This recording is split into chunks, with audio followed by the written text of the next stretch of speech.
What's up, you guys? Welcome back to another Manga Sutra manga review. And in today's video, we're going to be talking about a fantasy romance drama called Ookami no Musume by Yuki Kodama.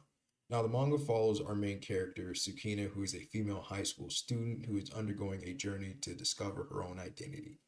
Now, ever since Tsukina was young, she grew up adopted, but she always knew that she was different from other people as she had these weird desires such as cravings for raw meat.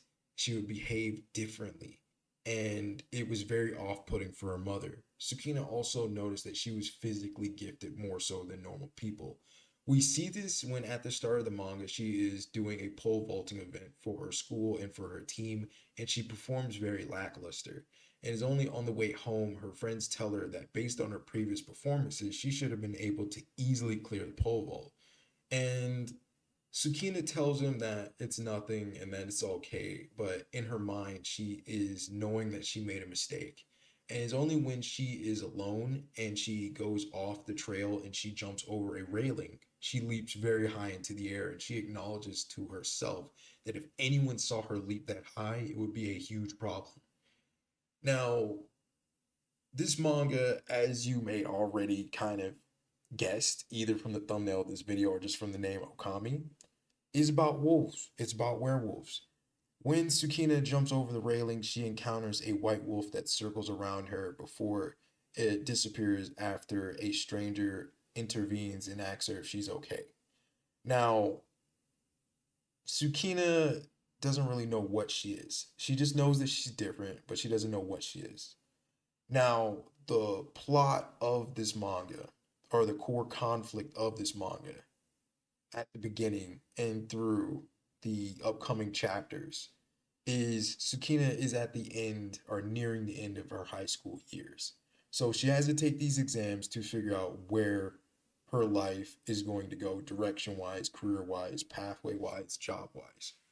And Sakina isn't really quite sure what she wants to do. So it's only when she starts working at a job in a mall that she gets really this push in a different direction.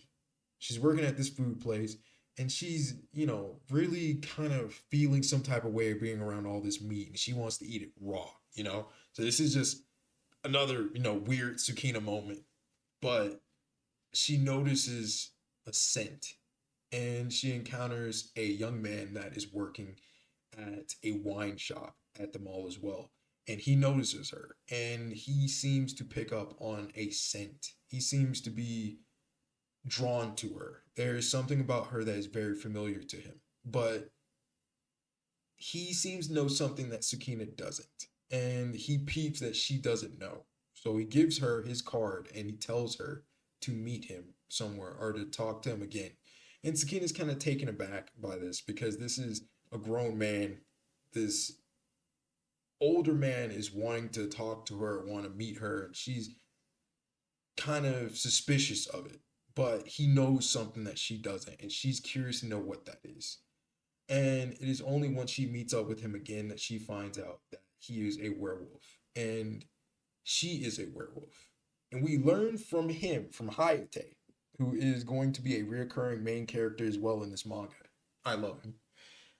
We learn from Hayate that there are two distinct wolf clans. There are the black wolves that live in urban areas and try to adhere to human society and human code and human behaviors in order to fit in and integrate well into society. And then you have white wolves that live in more rural areas and in mountains and they follow more traditional ways of living. And that they have these two distinct territories or boundaries and that they never really interact. They never really cross because if they do, there is going to be immediate conflict. It's on site. No words, no talking, nothing. But what is more interesting is that we find out that Tsukina is a gray wolf. And this creates a bigger mystery. Tsukina is adopted. So that means her parents must have been black and white wolves. How did this come about? Are there other gray wolves? Is there anything specific about gray wolves that makes her special from black wolves and white wolves specifically? And as the manga progresses on, she begins to spend more time with Hayate. She begins to go to the vineyard that his family owns. She works with his family, who is also just a bunch of werewolves. And they show her how to transform. They also teach her about, how to make wine. And she feels more at home with them. They know her urges, they know how she feels, and Tsukina is able to open up and be herself more around them than she is around her parents and around her friends. And this is where we have like this deepening conflict or deepening rift between her parents and Tsukina. Her mother notices her grades starting to tank. So Tsukina's mother suspects that Hayate is seducing her, and she bans Tsukina from seeing Hayate. And it's kind of weird because Hayate is the positive influence in her life. Hayate is teaching all of these things. He isn't trying to seduce her. I mean, obviously, there's like some type of romantic tension there. Me personally, I ship Hayate and Tsukina, but he's an older man, either in like his mid 20s, and she's 17, right? So Hayate is well aware that she is young and that she's a teen, and Hayate doesn't make any romantic advances towards her, no sexual advances, no nothing. Um, but Hayate respects her mother's wishes and stays away from Tsukina. He doesn't want trouble for Tsukina, and he, if anything, tries to steer Tsukina in the right direction. Now, we also encounter another character that is going to be a recurring main character as well, Kirito, who was the white wolf that she encountered at the start of the manga. Kirito is pretty much, yeah, a white wolf. So where Hayate is this mature adult and he's put together and he's more empathetic and just more mature and just is a good leader. Kirito is more brash. He's more abrasive. He's more straightforward and impulsive and almost childish, right? So Hayate and Tsukina go to this mushroom festival. Kirito is there. Kirito noticed from her scent that she was the person that he encountered before. And he tries to take her as his mate. So he just grabs her and almost drags her into the woods. Hayate steps in, immediately tries to shut that down. Hayate immediately gets into a fight with Kirito. She breaks it up. Hayate announces, "Hey, Tsukina's my mate, so back off, buddy." And Kirito is just like, "Oh, I didn't know she was your mate," and he backs off. He backs off and he just disappears. But, but, but, the thing about Kirito that I don't like is he's very abrasive, he's very mature, and he's very impulsive. So the conflict with Kirito is he needs to be coddled. He needs to be coddled. He needs to be babied, and he has abilities that he has demonstrated in this manga that makes him somebody that you can't ignore, right? So he thought that Tsukina and Hayate were mates, but they're not. Obviously, Hayate isn't making any romantic or sexual advances to Tsukina. There is like a romantic element there. There's chemistry there. There's tension there, but it's not something that is like clear cut. Oh, we're mates. No, that's not the case. They did that so Kirito wouldn't drag her off into the woods to take her as his mate, which is morally and ethically wrong for Kirito to do. But Kirito is a white wolf, and they don't really play by human morals and ethics, our society's rules of courtship and dating. So, no. So, Kirito shows up later on in the manga at the vineyard. He has this ability to create like this fog, and he immediately just takes Tsukina back into the mountains to be his mate. And look, I'm gonna be honest with you. The only way, like for the most part, the dynamic between Hayate and Kirito, Hayate doesn't really like to see lone wolves. That's why he reached out to Tsukina. That's why he's being nice to Tsukina. And at several points in the manga, he mentions that he notices that Kirito is a lone wolf, and that Kirito, as a white wolf, should not be a lone wolf because, if anything, white wolves tend to stick together as they have a more traditional way of living and they're more isolated in rural areas. So they tend to stick together even more so than black wolves. So for Kirito to be a lone wolf is really weird. And Hayate wants to figure out why. He doesn't really want to fight Kirito. He doesn't hate Kirito's guts. If anything, he feels sad for him because he doesn't like lone wolves because it's really hard to survive on your own. And we see that with Kirito. He's this rash, abrasive, somewhat impulsive young man, more closer to Tsukina's age, but also he has lived in the mountains. He's lived with his hunter grandfather or hunter father, who's this older man who passed away. And he hasn't really been around people, so he doesn't necessarily know what is the proper things to do or not do. His grandfather was well aware of him being a werewolf, and he often spent time with his father as a wolf. He hunted with his father slash grandfather as a wolf. So he doesn't necessarily know human etiquette or just the human way, or like the right way, or like the proper way to do things. And I think it's very interesting to see where this manga is going to go. My personal take on this, and I'm just going to say this, you may or may not, you know, click the dislike button on this video, but the plot kind of reminds me of Twilight. And I don't think that's a bad thing. All right. Now, some people may think that's a bad thing.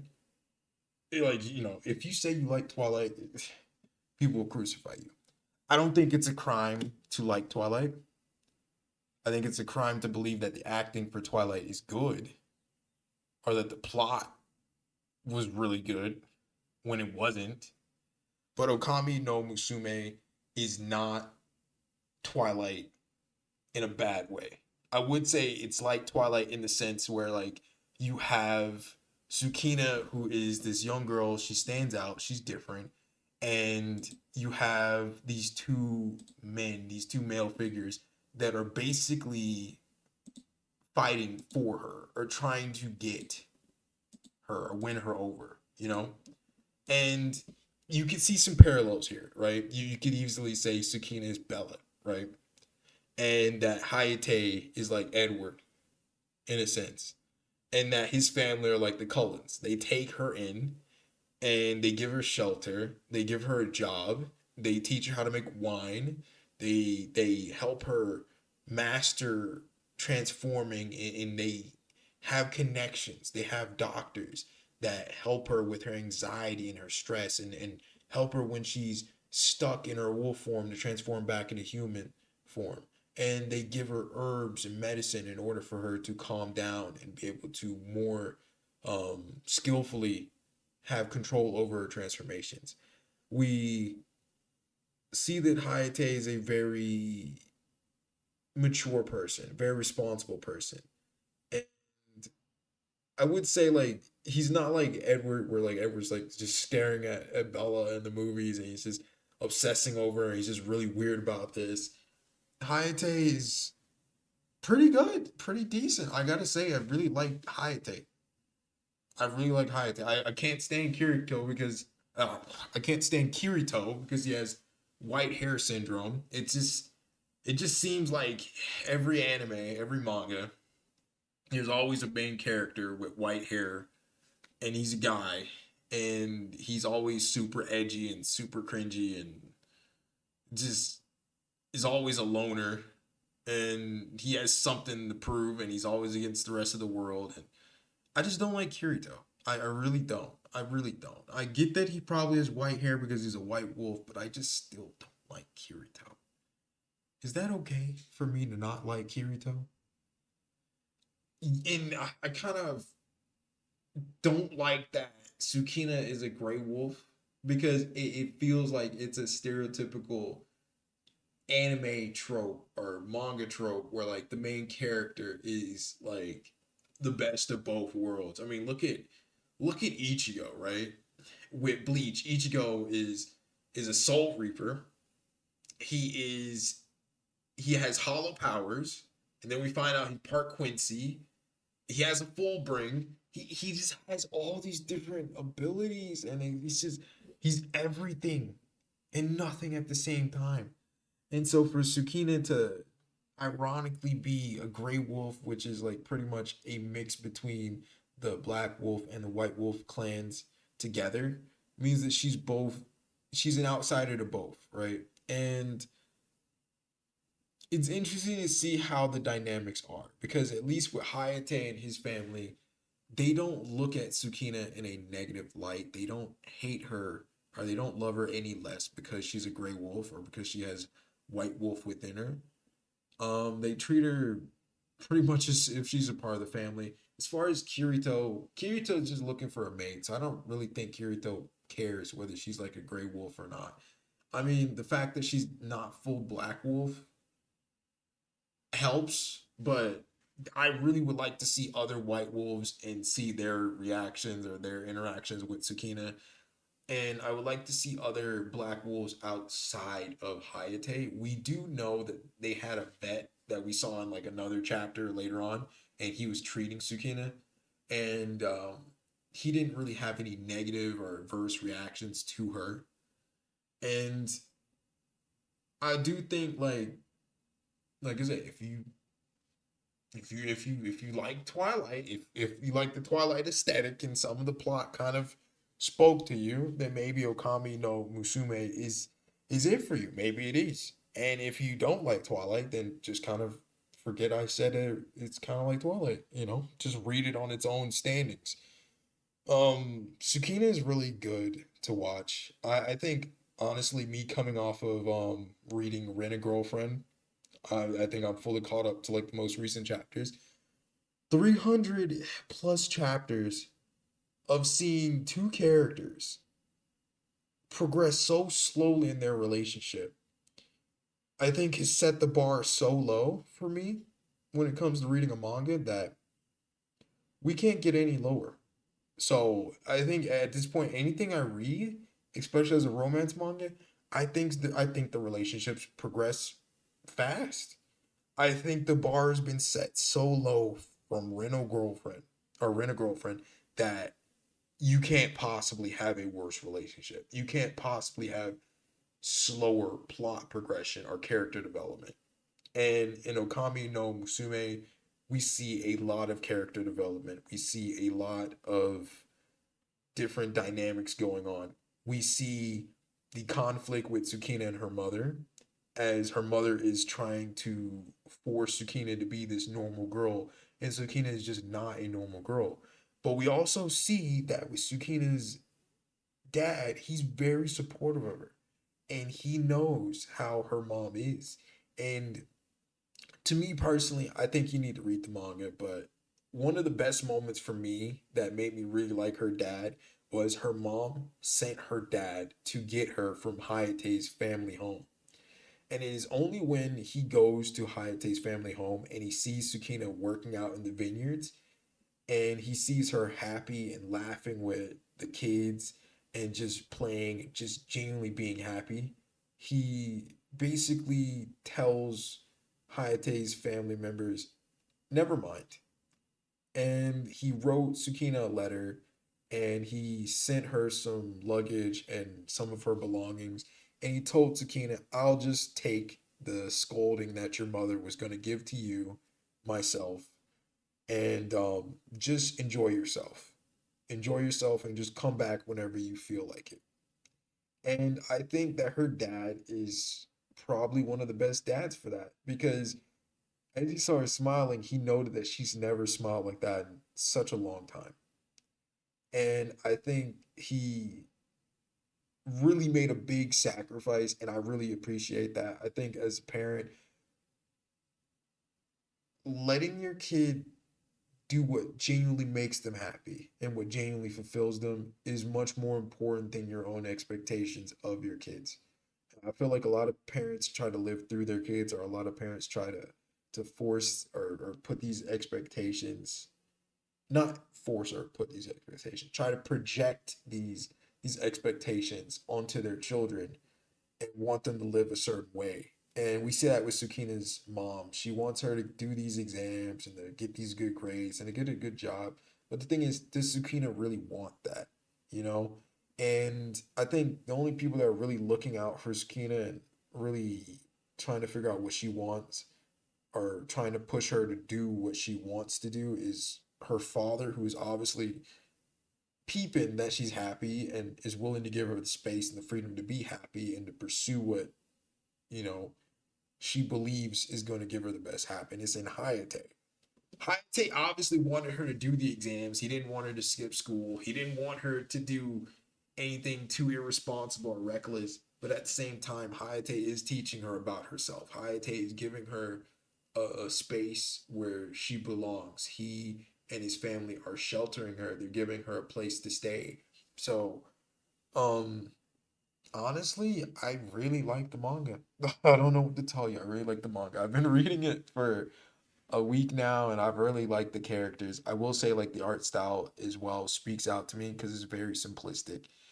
It's a lot of I wouldn't say it's simplistic in a bad way.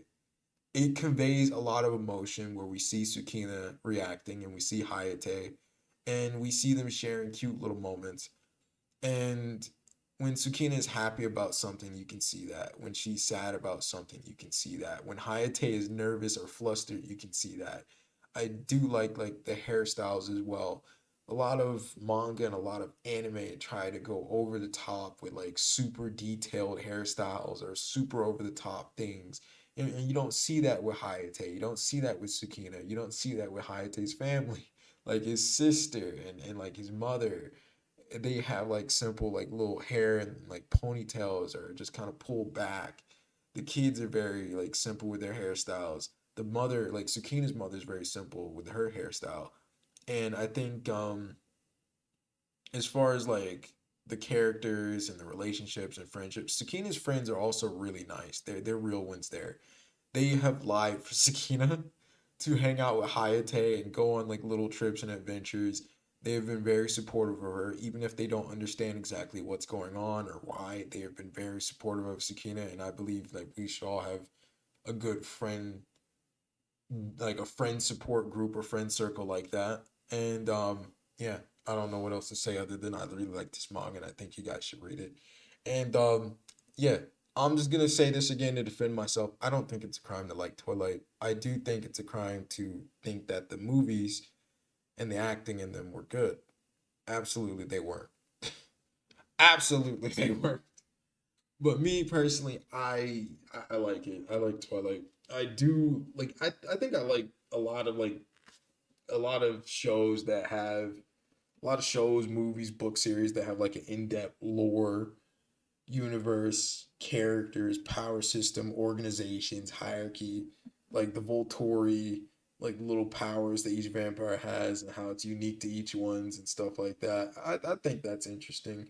But yeah, I might lose some people with that. I might, disappoint some of you guys by saying that, but I'm just gonna say it. But yeah, I'm gonna do some more manga reviews. I'm gonna try to ramp up production of those. I know you guys have been waiting. I know some of you guys on my channel are still manga review fans, and I've been pumping out a lot of Pokemon content and Overwatch 2 content, and I apologize for that. I will try to put out more manga reviews. I just gotta find things to read. I just gotta find things to read that I really like to actually talk about and do a review on. But hopefully you enjoyed the video. Looking forward to the next manga review.